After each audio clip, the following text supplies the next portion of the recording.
Hi, everyone, and thank you very much for coming back to listen to my podcast. Today, it's episode 6. It's the continuation of the soft tissue management, as we discussed about it before. And in order to do that, I want to share with you a little bit different this time. We will do a audio, and also we have a video that will broadcast on YouTube and talk about to show you and make it more animated for you to see what does it mean a gum recession, what does it mean a destruction on the dental structure, the root being exposed, amount of soft tissue available around the natural teeth that we talk a lot about it.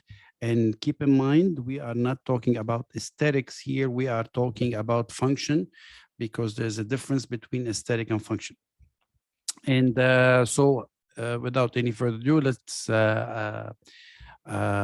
board on and talk about the soft tissue management. Everything started, as I said in every podcast before, with the proceeding that took place from a world workshop between the American Academy of Periodontology and the European Federation of Periodontics.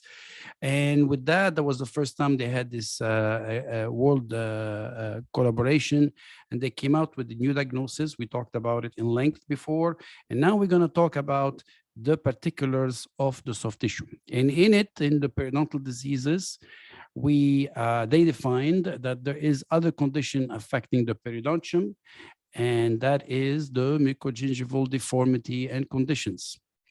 A list is long, but we're going to address them without listing all the defects that you can have. You can have we call it a frenum, aberrant frenum. It's an excess of soft tissue with a muscle pull to it, but really it does not affect the lip. That can be in the way, pulling on the gums, and that's going to be a problem and create a defect. We're going to have the amount of soft tissue, and we talked before that the amount of soft tissue that is the magical number of it is 2 millimeter to have a good health and good function. And then we're going to talk about also the defects on the roots caused by that. And we're going to talk about how we're going to define the neck of the tooth. And that is a challenge sometimes because it's sometimes can be eroded. And there is multiple ways. There's everything is done based on numbers.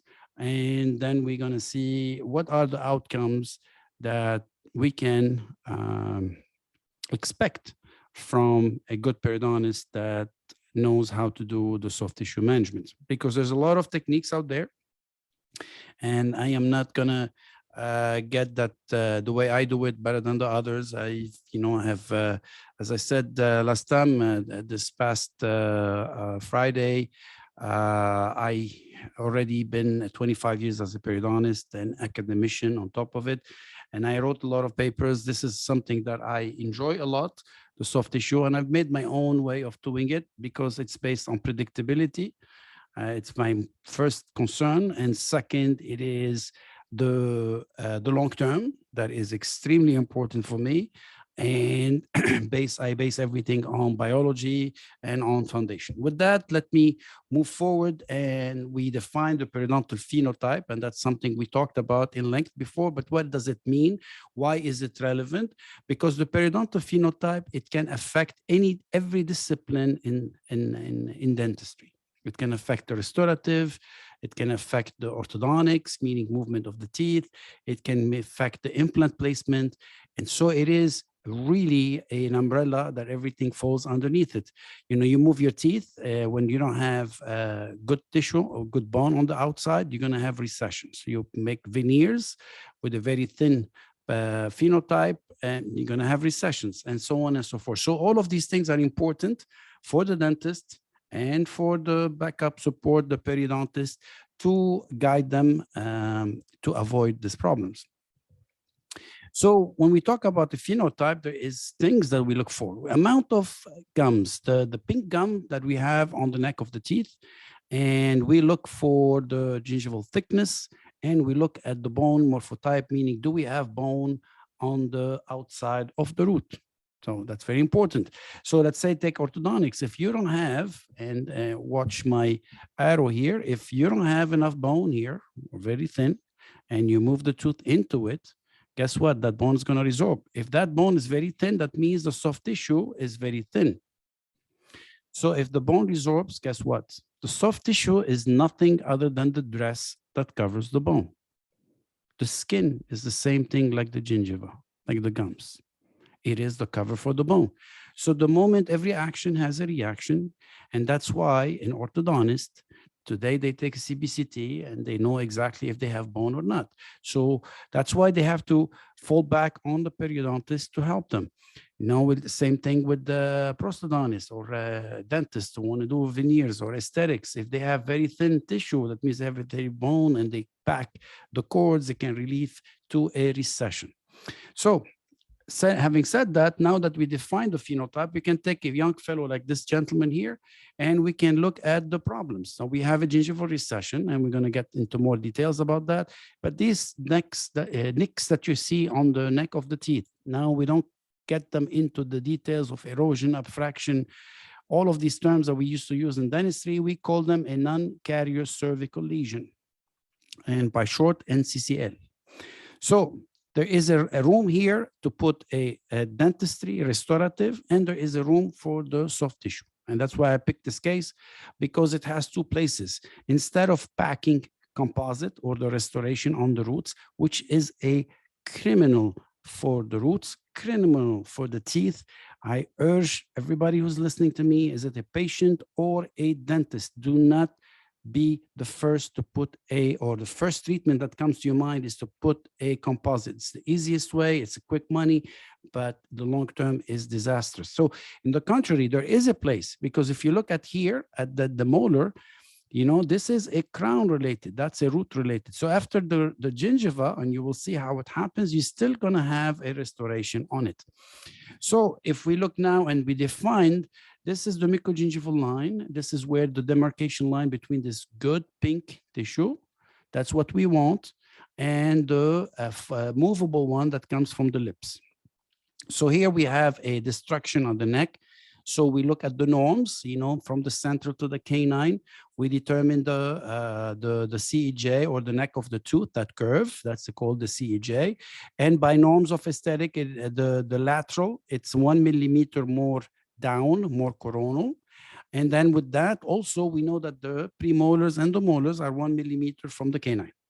So now I have defined this. Now we put all the necks that we are. This is where to expect the root coverage is going to happen, and then the rest will be covered by the composite.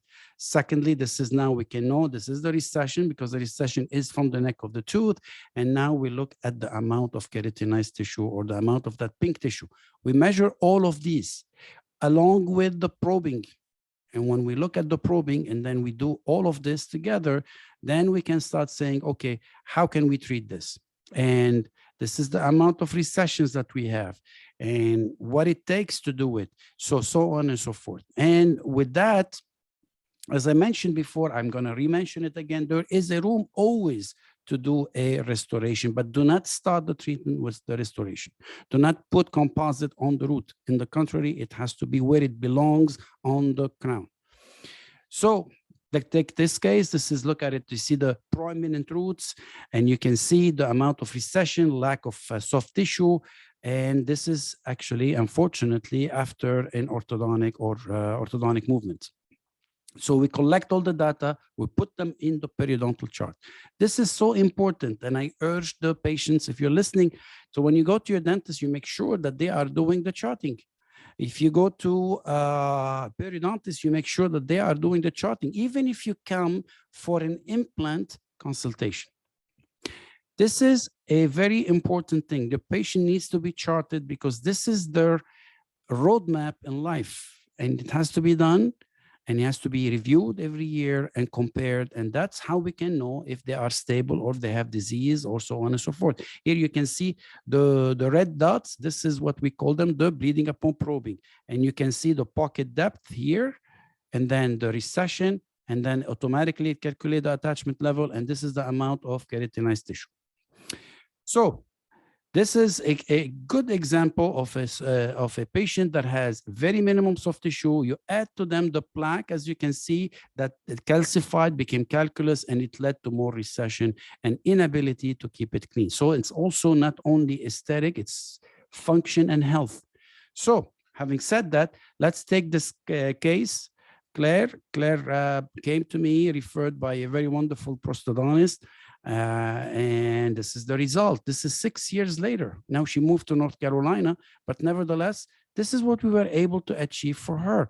And if we put them in perspective and we compare them, look at the beautiful result. Look how the roots were so eminent. You can see through them the roots. And now look at them.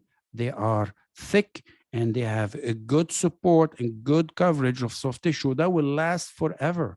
6 years, my friends. This is not a year. This is not the 6 months. And I love when they show on Instagram, they show me immediately after, or when it heals in a month or 2 or 3 or 6. No, I'm going to see the 6 years, the 10 years, the 12 years. And that's why it is so important. And that's why it's so important. And you can see that the outcome can be changed. A lot of people says, no, you cannot do that. No, I do it. I do it and I have a good result.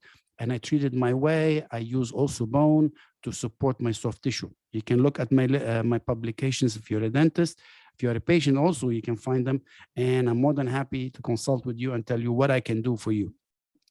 And lastly, let's go to this gentleman, Michael, that we started with. And now let's see what the outcome. Look at this beautiful outcome. We have had 100% root coverage.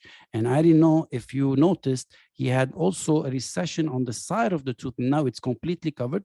Look back, look at this recession. And look at it now. It is well covered. And we have 100% coverage on all the roots. And now look at this restoration. This is the restoration, what I told you about. Go back to here. This is what it is. But we defined it from the beginning. This is the CEJ. That's the neck of the tooth. You do the coverage. And now this is where the dentist can do the restoration. So we are not taking anything from the dentist. And we are only guiding the right treatment to be where it's supposed to be.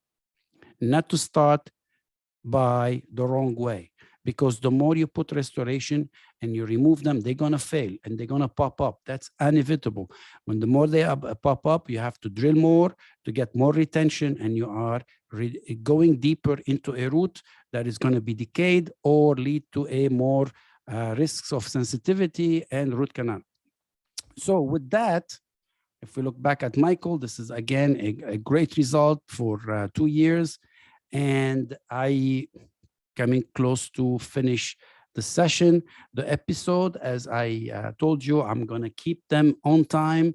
I don't want to go too long. And actually, to post them on YouTube, we're limited with 15 minutes also. So with that, I want you to see the before and after of Michael. I cannot tell you what a difference this young man has received. Look at the amount of pink tissue, the coverage that he has received. The picture talks million. I don't need to talk more. This is a predictable, repairable treatment that I can do always in my practice. Me and my associate, we do it all the time. Not one case, all the cases. And it took me 25 years to get to where I am today, with a lot of mistakes and a lot of that led me to this kind of success. So it didn't happen overnight. And you know, you don't write papers just because you decide one day to write a paper. It took me a long time, and I base always my treatment on fundamental of biology, and that's what I call it always. Fundamentals never change, biology always win. And I set the goal and walk your way back, because that's exactly here. Like an implant we're going to see later on. In here, we define the CEJ, and then we followed it with a soft tissue coverage. So with that, this is how you can reach me. I would love to see your feedback. And you can follow us on Instagram or on Twitter, as well as LinkedIn, and befriend us on Facebook. Thank you so much for your kindness and for listening to me. Good night.